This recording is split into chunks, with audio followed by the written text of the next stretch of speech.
Movie की शुरुआत में दिखाया जाता है किंग ऑफ अटलांटिस यानी एक्वामैन को, जो पायरेट्स को रोकता था और जस्टिस लीग के साथ मिलकर दुनिया को बचाता था। वो अपनी लाइफ में बहुत ज्यादा खुश था और उसकी एक छोटी सी फैमिली थी जिसमें उसका एक बेटा भी था जिसका नाम होता है आर्थर जूनियर। जब एक्वामैन ने अपने भाई ऑर्म को हराकर अटलांटिस को हासिल किया था तो वो बहुत ज्यादा खुश। शुरुआत में सब कुछ बहुत अच्छा चल रहा था, लेकिन कुछ सालों के बाद ही एक्वामैन को ये सब बहुत ज्यादा बोरिंग लगने लगा। एक दिन जब एक्वामैन अपने फादर टॉम से बात कर रहा होता है तभी वो दोनों देखते हैं कि आर्थर जूनियर इतनी सी उम्र में ही मछलियों से बात कर सकता है। एक्वामैन बहुत ज्यादा खुश हो जाता है क्योंकि उसका बेटा भी उसी की तरह सरफेस और ओशन को साथ लेकर चलेगा। अब दिखाया जाता है डेविड केन को, जिसे हम ब्लैक मैंटा के नाम से जानते हैं, जो एक्वामैन का आज तक का सबसे बड़ा विलन है। ब्लैक मैंटा एक्वामैन को मारना चाहता था क्योंकि एक्वामैन ने उसके पिता को मरने दिया था और अब उसका सिर्फ एक ही मिशन था, एक्वामैन को जान से मारना। इस काम में वो डॉक्टर स्टीफन की हेल्प लेता है जिसने उसे बचाया था एक्वामैन 1 मूवी में। स्टीफन अटलांटिस के लिए दीवाना था क्योंकि अटलांटिस को सभी लोग एक मिथ मानते थे, लेकिन डॉक्टर स्टीफन जानता था कि अटलांटिस एक असली जगह है और वो हमेशा से ही उसी जगह पर जाना चाहता था। इसीलिए वो ब्लैक मैंटा की हेल्प कर रहा था। वो एक बर्फीली जगह पर होता है क्योंकि ब्लैक मैंटा को अटलांटिस की टेक्नोलॉजी चाहिए होती है ताकि वो एक्वामैन को हरा पाए,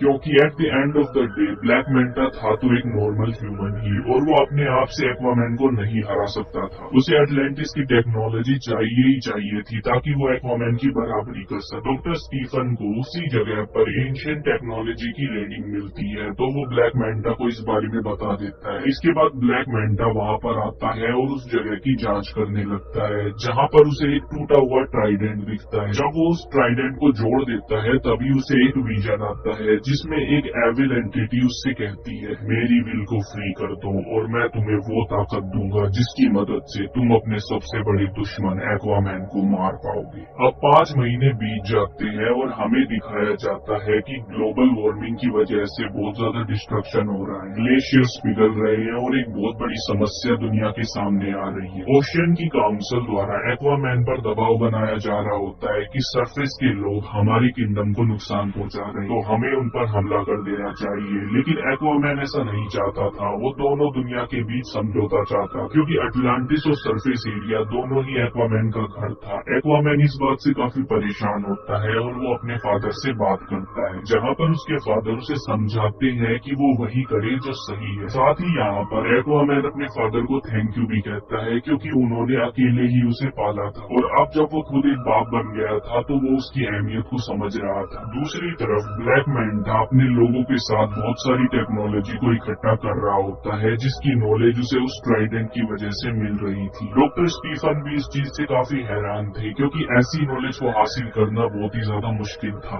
लेकिन जब से वो ट्राइडेंट ब्लैक मैंटा के हाथ लगा था वो ये सब आसानी से कर पा रहा था। इसके बाद ब्लैक मैंटा स्टोरेज वोल्ट से कुछ टेक्नोलॉजी चुराने जाता है, लेकिन वो जिस जगह पर था वो अटलांटिस के अंदर आता तो उन्हें ये काम बहुत ही जल्दी खत्म करना था, वो भी किसी की नजरों में आए भी। ब्लैक मैंटा अपने काम पर लग जाता है, लेकिन अटलांटिस वालों को पता चल जाता है कि कोई वोल्ट के अंदर आया तो अटलांटिस वाले ब्लैक मैंटा पर हमला कर देते हैं। इस फाइट में अटलांटिस वाले ब्लैक मैंटा और उसके लोगों पर भारी पड़ रहे होते हैं, लेकिन तभी ब्लैक मैंटा मेरा पर हमला कर देता है जिससे वो बुरी तरह से घायल हो जाती है और जैसे ही वो उसे मारने जाता है तभी एक्वामैन वहाँ पर आ जाता है और मेरा को बचा लेता है। फिर एक्वामैन ब्लैक मैंटा का सामना करता है, लेकिन ब्लैक मैंटा उसके हाथों से बचकर वहाँ से निकल जाता है। काउंसिल एक्वामैन से काफी नाराज होती है क्योंकि वो सरफेस के लोगों को बचा रहा होता है जबकि सरफेस के लोग बार बार अटलांटिस पर हमला कर रहे होते हैं। एक्वामैन और उसकी मार्ट लाना ये सब बातें कर रहे होते हैं कि ब्लैक मैंटा इतना ताकतवर कैसे हो गया। अब उन्हें पता चलता है कि वो एंशिएंट टेक्नोलॉजी यूज कर रहा है जिसके बारे में किसी को भी कुछ नहीं पता। ब्लैक मैंटा जो कुछ भी कर रहा था उससे ग्रीन हाउस गैसेज निकल रही होती है, वो भी बहुत ज्यादा मात्रा में, जिससे सरफेस और समुद्र दोनों को ही बहुत ज्यादा नुकसान हो रहा था और अगर ब्लैक मैंटा को जल्दी नहीं रोका तो ये पूरा प्लेनेट तबाह हो सकता था।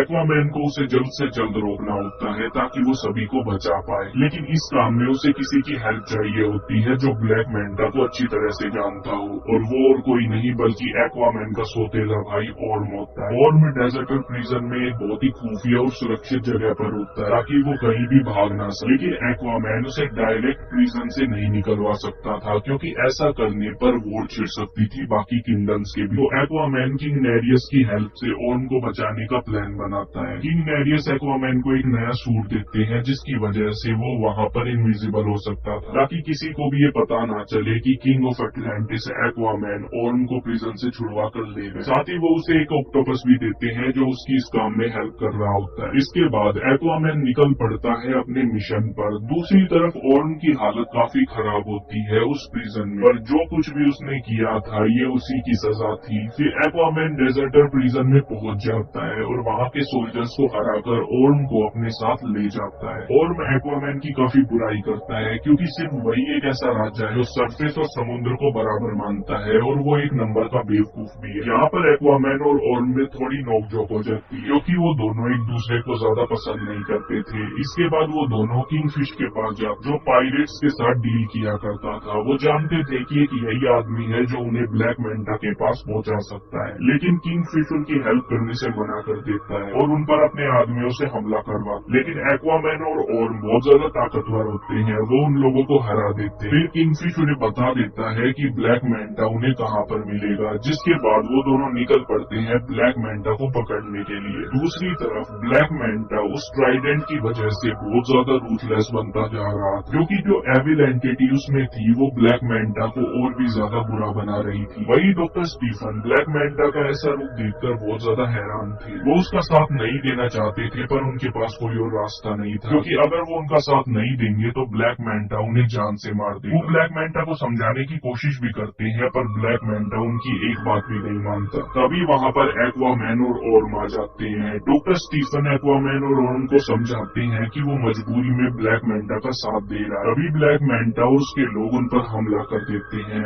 ऑर्म और एक्वामैन ब्लैक मेंटा का मुकाबला करते हैं, और यहाँ पर एक बहुत ही जबरदस्त फाइट सीन आता है। लेकिन इसी फाइट में ऑर्म ब्लैक ट्राइडेंट को पकड़ लेता है, जिसके बाद उसे भी एक विजन दिखता है, इसमें वो बहुत कुछ देख लेता है। तभी ब्लैक मेंटा उस पर अपनी लेजर से हमला कर देता है, जिससे ऑर्म बुरी तरह से घायल हो जाता है, पर एक्वामैन उसे बचा लेता है और सरफेस पर ले आता है, जहाँ पर ऑर्म उन्हें बताता है कि वो ब्लैक ट्राइडेंट लॉस्ट किंगडम का, और उस लॉस्ट किंगडम को कहते हैं नेक्रेन। वहाँ पर किंग एटलन के भाई कोडेक्स करास वो इसी ब्लैक ट्राइडेंट का इस्तेमाल कर रहा था, जिसका आज ब्लैक मेंटा करने, जिससे पूरी दुनिया पॉइजनस हो रही थी। तो किंग एटलन ने अपने भाई को समझाने की कोशिश, लेकिन वो नहीं माना। इसके बाद किंग एटलन और कोडेक्स के बीच एक फाइट हुई, जिसमें कोडेक्स ने ब्लैक ट्राइडेंट का यूज किया, लेकिन फिर भी वो किंग एटलन को नहीं हरा पाया। किंग एटलन ने उसे और उसकी पूरी आर्मी को हमेशा के लिए यहाँ पर कैद कर दिया था, लेकिन ब्लैक मेंटा और उसके लोगों ने उस ट्राइडेंट को जोड़कर उसे वापस आने की आस दी थी, और अगर हमने ब्लैक मेंटा को नहीं रोका तो वो कोडेक्स को आजाद कर देगा। लेकिन उसे कोडेक्स को जिंदा करने के लिए रॉयल ब्लड चाहिए था। तभी एक्वामैन को याद आता है कि वो उनसे तो रॉयल ब्लड नहीं ले सकता, लेकिन वो उसके छोटे से बच्चे का ब्लड जरूर ले सकता है। एक्वामैन का अंदेशा बिल्कुल सही होता है। ब्लैक मेंटा टॉम को घायल करके एक्वामैन के बेटे को अपने साथ ले जाता है। एक्वामैन को बहुत ज्यादा गुस्सा आता है। वहीं टॉम की सांसें रुक रही होती है, लेकिन अटलांटिस की टेक्नोलॉजी से उसे ठीक किया जा सकता था। इसके बाद क्वीन अटलाना अपने बेटों से कहती है, अब तुम जाकर ब्लैक मेंटा को रोको। इसके बाद एक्वामैन और उसके लोग ब्लैक मेंटा को रोकने के लिए निकल जाते हैं। वहीं ब्लैक मेंटा लॉस्ट किंगडम में पहुंच गया होता है, और वो काफी करीब होता है कोडेक्स को जिंदा करने के लिए। जैसे ही ब्लैक मेंटा एक्वामैन के बेटे का ब्लड लेने वाला होता है, तभी वहाँ पर एक्वामैन आ जाता है और उसे रोक देता है। यहाँ पर एक बहुत ही जबरदस्त फाइट सीन आता है, लेकिन ब्लैक मेंटा उन पर भारी पड़ रहा होता है। वो एक्वामैन को मारने वाला होता है, तभी ऑर्म एक्वामैन को बचा लेता है और वो खुद उस ब्लैक ट्राइडेंट को पकड़ लेता है। लेकिन इस बार ब्लैक ट्राइडेंट उसे अपने वश में कर लेता है, क्योंकि ऑर्म के अंदर भी बहुत ज्यादा बुराई थी, जिसे ब्लैक ट्राइडेंट के जरिए कोडेक्स बढ़ा देता है और उस पर काबू पा लेता है। फिर वो एक्वामैन से फाइट करता है, जिसमें एक्वामैन का ब्लड उसे मिल जाता है और कोडेक्स वापस आजाद हो जाता है। वहीं एक्वामैन ऑर्म को होश में लाने की कोशिश करता है और उसे रियलाइज करवाता है कि वो बुरा इंसान नहीं है, वो उसका भाई है।